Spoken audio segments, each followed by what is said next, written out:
one. Hey everybody, it's Mike from the Mike Wagner Show, powered by Sonic Web Studios. Visit online at sonicwebstudios.com for all your needs. Looking at a professional website without breaking your budget? Sonic Web Studios is the answer. Sonic Web Studios offers fast, affordable custom web designs that blow the competition away. Call today at 1-800-303-3960. That's 1-800-303-3960. Or email to support@sonicwebstudios.com. Mention the Mike Wagner Show, get 10% off your first order. Sonic Web Studios, take your image to the next level. Also, the Mike Wagner Show can be heard on the MikeWagnerShow.com. Also on the Mike Wagner Show channel at YouTube, the Mike Wagner Show. You can also check us out on Facebook, SoundCloud, Spreaker, Spotify, and iHeartRadio, and also watch the audio version as well on YouTube as well, and take the Mike Wagner Show with you on any device, wherever you go, on any mobile device. Just take us with you, the Mike Wagner Show. We're back with a really wonderful and funny comedian from the Boston, New England area. I've had him on before. He's got some great projects coming up, and this guy will just make you laugh, guaranteed. And he just got a great start. He'll just tell you all about it. And not only he's a really popular Boston comic, he's also a huge sports fan, Patriots fan, Red Sox, Bruins, Celtics, and he'll just tell you all about it. He also has a podcast called Funny Like a Clown, and this guy is definitely funny like a clown. He's also made comedy appearances, also been in special charities, special causes, just has a heart for just a number of things. We'll talk about that, and a very, very interesting video podcast, which has been getting great reviews on YouTube and all over the internet. So without further ado, ladies and gentlemen, live from Beantown, where he's just going to ready to take in the Red Sox, talk about the Patriots, and he's probably on the phone with Tom Brady, too, trying to make him laugh. So, ladies and gentlemen, live from Boston, Dennis Wirth. Dennis, good morning, good afternoon, good evening. Thanks for joining us again today. Mike, thank you for having me. It's a rainy day down here in Boston, but my day's brightened up. I get to be on your show, so thank you for having me. I'm excited. Hey, it's great to have you back as well, too. We love having you on. And, of course, you know, you got off to a really interesting start. You've been in the New England comedy scene for a number of years, and you've got a podcast called Funny as a Clown. You've got a number of comedians talking about famous comedians, and you also appeared on stage all over the New England area. You also been on, made a few TV appearances, and you also got a podcast, which we'll talk about as well, too. But first, before we talk about that, once again, tell us how you got started. Wow, boy, I always loved comedy as a kid watching it. I never knew how to get started. That was half the problem. Put in a job application for comedy. Then one day I got a pamphlet from the local college that said night courses, introduction to stand-up comedy. And I was like, I'll take the class. I'll look back years from now and think, I tried comedy. Well, I took the class, one thing led to another. It just took off for me. And it started to take off where things were happening for me without a little bit of effort. And I said, well, wonder what would happen if I started to put a lot of effort in. I put a lot of effort in, and they just blew up even more. And I've been having the time of my life from Boston to Vegas to L.A. to Alaska. I've been all over doing shows, and I'm living the dream. Yes, it sounds like you're living the dream. And what was like the one moment, other than getting that pamphlet in the mail, that influenced you into comedy? Well, I'm a big fan of Sam Kinnison's, and I could have watched comedy forever, but watching Sam, he really inspired me to want to try it. I was in tears watching this guy, and I said, I got to make somebody laugh as hard as he made me laugh. I have to do this, and it's been quite the trip ever since. Mm-hmm. And it's also sad that Sam Kinison passed away on New Year's Eve. I think it was in Peoria in a car wreck after, performing with one of the best comedians out there. And of course, you also live to tell a story too. And you also talk about that, and also some of the other comedians who had influence on you too. It's like besides Sam Kinison, you can also name a few as well. Well, I'll give you some breaking news right here on the Mike Wagner Show. I haven't announced this yet, but I'll announce it here first. Actually, in July, we're going to start filming a short film about Sam Kinnison's life, and I'm playing Sam in it, and we have director Adam Griswold from Smoking Bottle Entertainment. He went to college for directing, and he's already won a couple of Boston film festivals, and actually just last night he won first place in the Spring Shorts Film Festival. So we got a pro director, we got some pro actors in it, and it's called From Preacher to Prophet, a Sam Kinison story. So I'm beyond excited to get started on that project and wait for it to come out. Other than Sam Kinison, I'm a big Andrew Dice Clay, he was kind of the poor man's Sam Kinison, I always thought, but Mm-hmm. it's still, I had an affection for dirty jokes. It just, stuff you wouldn't say in your real life. You'd have to, you kind of Right. hide it from your parents type of thing. It's an escape from reality. It's nothing you do in real life, and that's why you listen to it in comedy. But Ron White from the Blue Collar Comedy Tour, big fan of Ron White. Artie Lang from the Howard Stern Show, big fan of his. Gilbert Gottfried, I've met him before. He's a character too. But all these guys inspired me. Mm-hmm. Also, another comedian comes to mind, Lenny Bruce, as well too. And I remember, my folks watching that as well too. Maybe give some thoughts about that. Yeah, I mean, he's the guy who paved the way.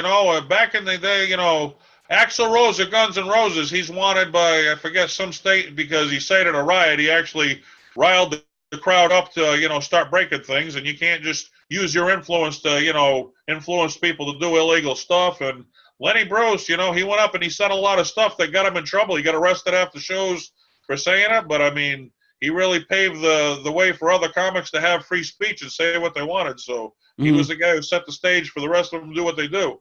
And of course, he also set the stage for Boston comedy as well too. Besides talking about with the sports and going out with the Patriots, Red Sox, Celtics, and of course you got the Boston Bruins.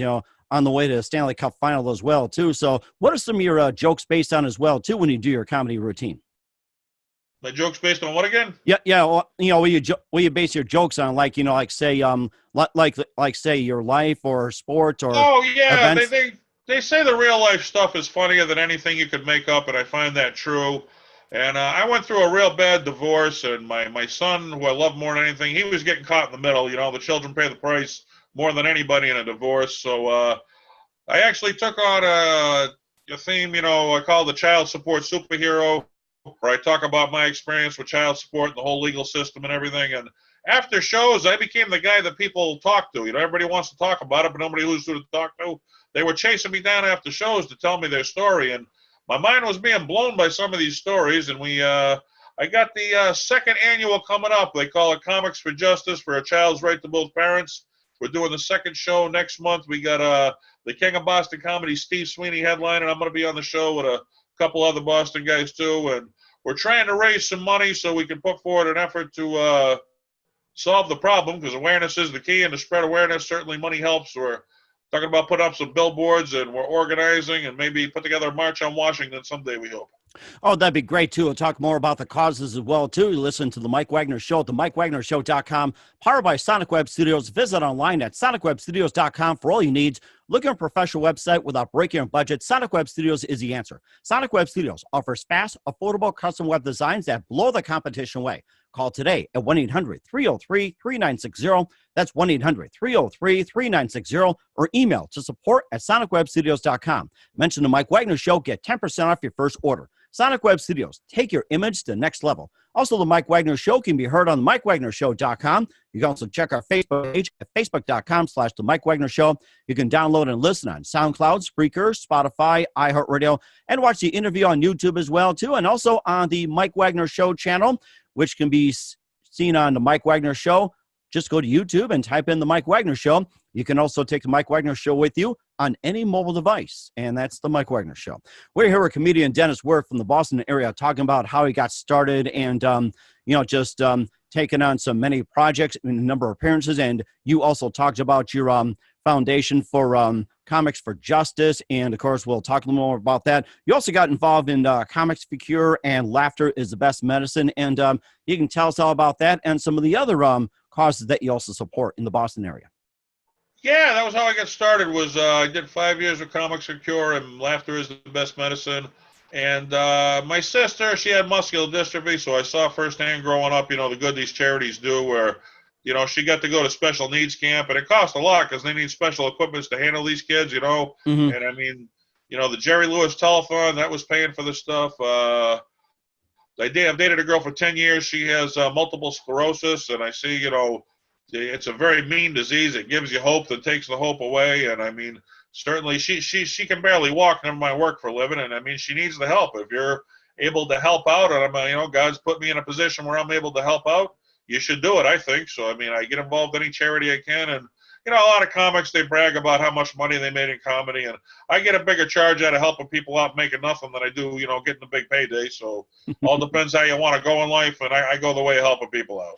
And there's an interesting story about how one comedian bragged about he made, what was it, $2,000 a night doing stand-up comedy, but you did you tapped him on with what was it, like 5,000, and you we made $5,000 for charity. I didn't make nothing on the gig, but we raised it for breast cancer awareness.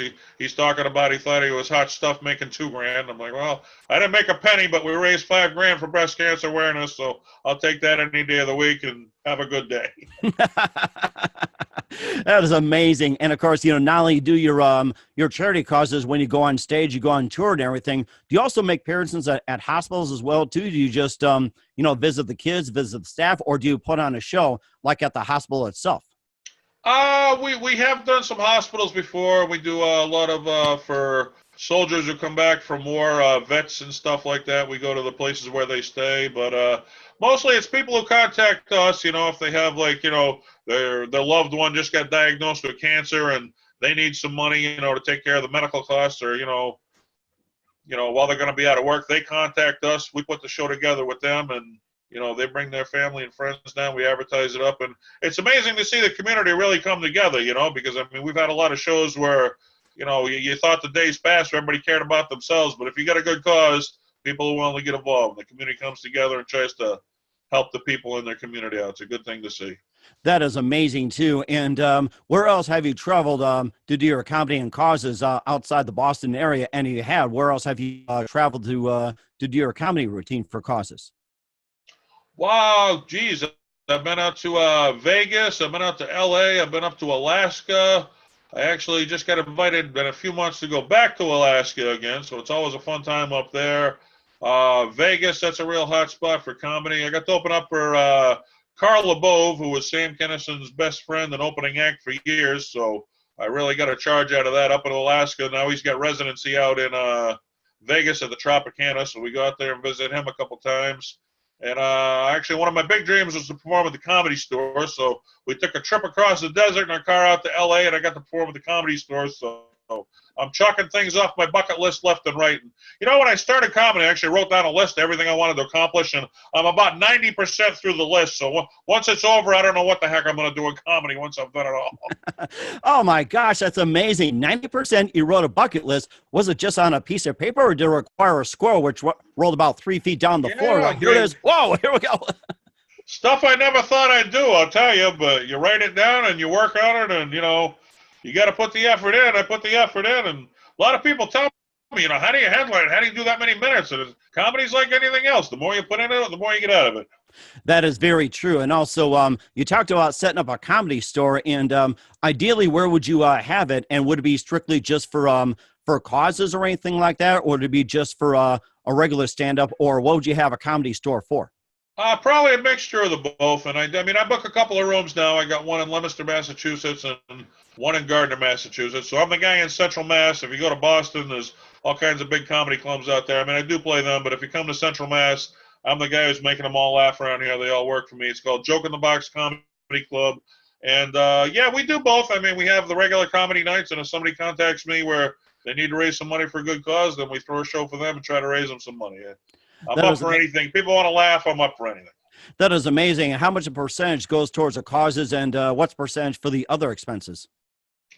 When you got a good cause, it's amazing. People want to jump on board and help. So, a lot of the halls, the halls that I use, they usually donate the halls for free, so you don't have to pay for that. And the comics, we usually do it for gas money, where, we're making a whole lot more than that if it's a regular show, but to help out, we'll just take gas money. So, it's about 99% of the money that's actually going to the actual cause, so it's a good number, yeah. That is amazing. You're just a very charitable guy, and looking forward to more of your stuff as well, too. And, of course, you also not just do comedy as well, too. We'll talk about your podcast and your upcoming project. Listen to The Mike Wagner Show at themikewagnershow.com, powered by Sonic Web Studios. Visit online at sonicwebstudios.com for all your needs. Looking for a professional website without breaking on budget? Sonic Web Studios is the answer. Sonic Web Studios offers fast, affordable custom web designs that blow the competition away. Call today at 1-800-303-3960. That's 1-800-303-3960. Or email to support@sonicwebstudios.com. Mention the Mike Wagner Show. Get 10% off your first order. Sonic Web Studios. Take your image to the next level. Also, the Mike Wagner Show can be heard on the MikeWagnerShow.com. Also, check our Facebook page, facebook.com/the Mike Wagner Show. You can also download and listen on SoundCloud, Spreaker, Spotify, iHeartRadio. Also, watch the interview on YouTube as well, too, and subscribe to the YouTube channel, The Mike Wagner Show, and check out the many interviews that you have on The Mike Wagner Show, and take The Mike Wagner Show with you on any mobile device wherever you go, on Android, as well as your tablet, smartphone, and also just take us on your laptop as well, too. We're here with comedian Dennis Wirth out of the Boston area. He talked about his how he got started in comedy, and also the number of charitable causes he's been involved in. And, of course, just talks about a lot of things, but also he supplements with a couple of podcasts as well, too. And one that's been around, it's called Funny Like a Clown, just having local comedians talking about famous comedians, and just tell us how it got started, and just tell us about some of the interviews as well. Yeah, well, I did a TV show, The Comedy Kitchen, for a while, and as we were talking about earlier, television, it's a lot of fun, but it's a whole lot of work, okay? And I have more respect for the people in TV after I did it, because you have no idea how much work goes into doing a TV show. And as much as I enjoyed it, and I had some big stars on, well, the big stars are difficult to deal with because you really got to play to their ego, and television so much work. I was looking for something simpler, so I started Funny Like a Clown podcast, where there's no big egos. It's for the fans. It's about the fans. It's with the fans. It's all about the fans, not the big stars. We talk about the big stars, where I'm a Sam Kinison fan, so for me to get the chance to talk about my hero, that's a thrill for me. And I have some local comics who are thrilled to be on, and they get to talk about their heroes. And, I love comedy, and every weekend, once a week, I get to do what I love to do and just talk about comedy. So it's got a really good, it's fun watching your numbers grow each week, and each week they're getting bigger. So I thank the listeners for that. And it's a lot less work with television. It's a lot more rewarding because, you're with the fans, no egos involved. That's amazing, too. And where can people find your Funny Like a Clown podcast? It's on TalkShoe.com. That's a community for podcasters. And if you just want to listen to the audio version, you can go to TalkShoe.com and look up Funny Like a Clown podcast. Or if you want the video version, it's also on YouTube, and it's also on Facebook as well. That is amazing, too, and how people can access as well, too, and check you out. And not only a Funny Like a Clown podcast, you also got a brand new video podcast called The Comedy Kitchen, which has been out, and I got to check it out. You got some really amazing stuff, and just tell us all about how that got started, and just tell us all about what it is, The Comedy Kitchen. Yeah, The Comedy Kitchen. Well, I was a guest on a lot of local TV shows, and I was like sitting there, hey, this is kind of cool. It'd be nice to have my own show sometime. So I approached LTV in Leominster, Massachusetts about doing my own show, where I've worked in a restaurant for over 40 years. So I said, well, wouldn't it be cool to cook up a few dishes I've learned over the years in my regular job with some famous comedians? And we've had on Lenny Clark, Steve Sweeney, Jimmy J.J. Walker from Good Times, Jackie the Joke Man, Stuttering John from the Howard Stern Show, Tom Cotter from America's Got Talent. So, for a local TV show, we've had some major, national stars on it, and it's been a lot of fun. We've had over 50 episodes plus a few specials, and we've slowed down now. We were having some local Boston comics on, and now we're doing special episodes every now if we get a big name, but I'm more concentrating on the podcast now at this point in my life. The TV shows kind of taking a little bit of, we're still doing it, but it's taking a little bit of a backseat. That is amazing, too. And what are some of the favorite dishes that the comics had, and what do you think is the most common, and what's the most unusual dish they had on the show? Well, let's see. We had a lot of seafood dishes. We had working in an Asian food restaurant, so the shrimp and lobster sauce we did with Steve Sweeney. Then actually the fire department kind of cracked down on me a little bit because I was cooking in a TV studio. I didn't have hood vents and sprinklers. Oh, no. Fire department's got nothing better to do. So we switched over to some cold dishes, but I've been making some health drinks in a blender with Lenny Clark and Stuttering John. So the health drinks are good, which I need to lose some weight anyway. So the health drinks, they're a good thing. But and I'm sure a lot of us are on the seafood diet. I seafood and need it. That's what they say. So that's right. And I've been on that diet for too long. I need to go on a different one. But I also worked, besides the Asian food, I worked in the pizza industry for 10 years. And all this stuff they're doing now, the buffalo pizza, the barbecue pizza, we were doing that years ago before anybody heard about it, for just like the people who work at the restaurant, before it came a mainstream thing you could order. And I actually invented my own buffalo sauce. Nice. G Vegas buffalo sauce. I named it after the town I live out of, Gardner. It's got the nickname G Vegas, which everybody's got a different story why they named Gardner G Vegas. But G Vegas buffalo sauce, you can find it at gvegas.webs.com. And it's a homemade brew, and it's the best you'll ever have, I promise you. Oh, my goodness. You're making me hungry already. You're talking about pizza with all kinds there, with the buffalo pizza, the chicken pizza, Hawaiian pizza. Well, you're a sports guy. You got to have the buffalo wings when you watch the sports, right? It's a must. That's right, too. And, of course, being from Chicago myself, deep dish pizza, that's the way to go. And, of course, the only time you get really good deep dish pizza, you have to be in Chicago itself. We tried in other places, and it's like, yeah. That's the Chicago guy. Then if you go to New York, it's the thin crust. You got to have the New York thin crust. Yeah, so yeah. depends what side of the continent you're on. Yeah, pretty much. and of course, being sports myself as well too. That I have a little interesting story to share. That I took the whole family to Buffalo Wild Wings in Bismarck. You figure it'd be a lot of Cub fans there, but it's like a mix. A handful of Cub fans, and you had a good portion was a group of pastors from Cleveland attending a conference in Bismarck. They were diehard Indians fans watching Game 7 in the 2016 World Series, and that was one that went on to like 1 a.m, where the Cubs won it in 10 innings, where it's like, they had heated up Buffalo Wild Wings. Yeah, and the funny part was we kept ordering, and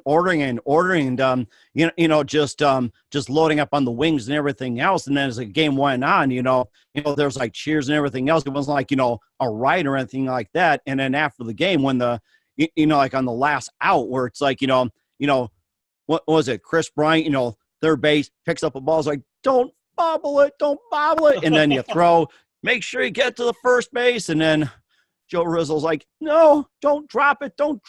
Or, the umpire's like, you better make the right call. And then when they said out, the Cub fans just went crazy. And I just cried, literally. I was just filming it on my iPad, and I was just crying in tears. We take our sports seriously. See, it's not like a fan thing. It's more of a way of life for us guys, That's right. It was like 108 years, and I said, thank you, Jesus. Now I can go to heaven being a Cub fan, witnessing the World Series. I've seen the Bulls win, back-to-back three-peats. Blackhawks won 3 Stanley Cups in the 2010 decade. And, of course, the Bruins could catch up pretty easily, and the Penguins had their chance. They blew it. And, of course, the Bears had their Super Bowl and everything else. And, of course, my Packers won twice with 2 Hall of Fame quarterbacks. And then you had the pastors from Cleveland come over and say, hey, thanks for watching. God bless you and everything else. And you said, hey, congratulations to the Cubs. It says, hey, thank you, and God bless you guys, and we're praying your Cleveland Indians win next year so you don't have to cry about it like we did.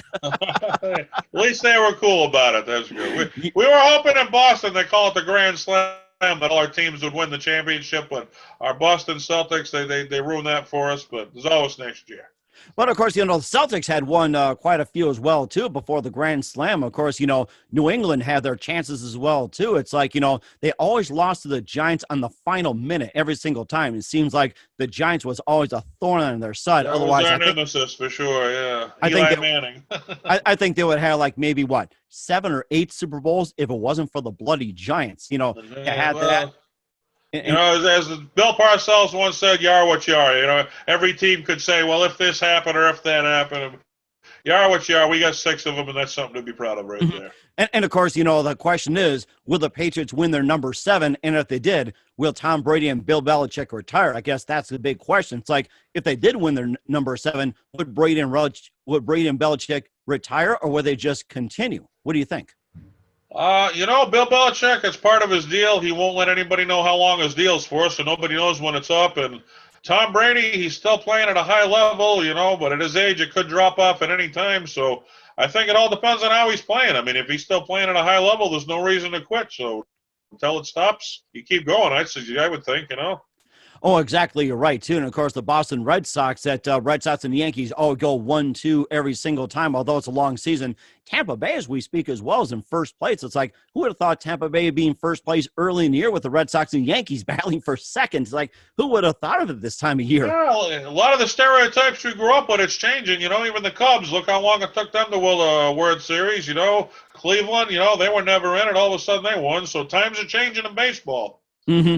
Exactly it, too. And of course, got the Minnesota Twins being in first place, surprising everybody. The Dodgers, still in first place. And the question is, will Clayton Kershaw come through in Game 7 in a clutch situation, or will that dark cloud loom over his head? I guess that's another big question. We'll find out, right? But I think it's a good thing for baseball because every year you can name the teams that were going to be in it and name the teams that weren't going to be in it. And that's starting to change. And I think that's a good thing for baseball where everybody's got a chance. Mm-hmm. And of course, the Boston Red Sox, with, how they did last year, they just steamrolled through the season as well, too. And of course, what do you think you see ahead, despite being in second place? And what do you they think had a tough schedule to begin with. It was a very tough schedule. And, they had so many expectations coming off of last year. But, when you hit the top, where there's only one direction to go. You know what that is? The only direction to go is down once you hit the top. So, I mean, it's a long season, and they're starting to get better, and we'll see what happens in the end. Mm-hmm. And of course, too, just like the Boston Bruins as well, too, they haven't won the Cup in a while. They had a chance to beat the Blackhawks, but the Blackhawks beat them with 2 goals in the final 20 or 10 seconds. I think it was in 2013 and 14. And it looks like they're more hungry now. They knocked off Carolina in 4 straight games. Yeah, they're the favorites to win the Stanley Cup, and I mean, with the teams that are left, I wouldn't go against them. Never say never, but their goalie's hot as hot could be, and that's what it takes to win. It's a hot goalie, and he is red hot right now. Yes, I remember Tuukka Rask. I think he was influential in that last appearance in the Stanley Cup as well, too. But the Blackhawks prevail. They haven't won in a while, and of course, you also talk about your sports as well, too. And how often do people come up to you and talk sports, like after your comedy or anything like that? Yeah, it's a way of life around here in Boston. That's why everybody spends their money. Everybody's got their jerseys, and I see you got your Green Bay shirt back there. I mean, you go to anybody's house, and you got your man cave of sports stuff. So it's a way of life around here. It's not just something you talk about. I mean, you back it up with we take it almost too seriously sometimes. Where I know a lot of these countries, soccer's big in other countries, and I mean, if the refs make a call, they have to have security because the fans will charge the field to go after the ref if they make a call against their team, and it's getting to be that big around here where don't mess with our team. It's our way of life.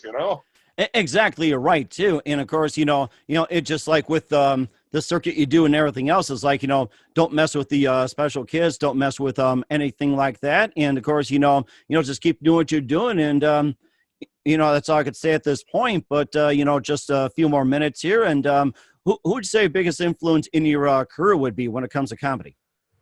My mom's. I wouldn't be doing half of what I'm doing without my mom's support because I mean, she really. I mean, if I ever need help doing something, she's right there to help me do it. And my son has been the inspiration. Like I said, I hope no other father ever has to go through what I've gone through. And the child support superhero and the money that I'm raising.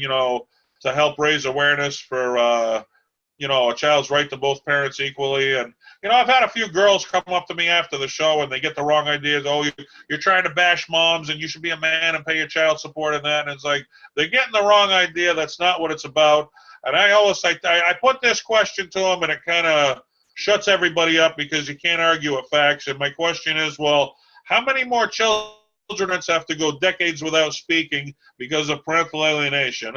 How many more children have to commit suicide? How many more parents have to commit suicide before we realize as a people that this system isn't working? So it's not no bash on mom or dad. It's a bash against the system. It's not working.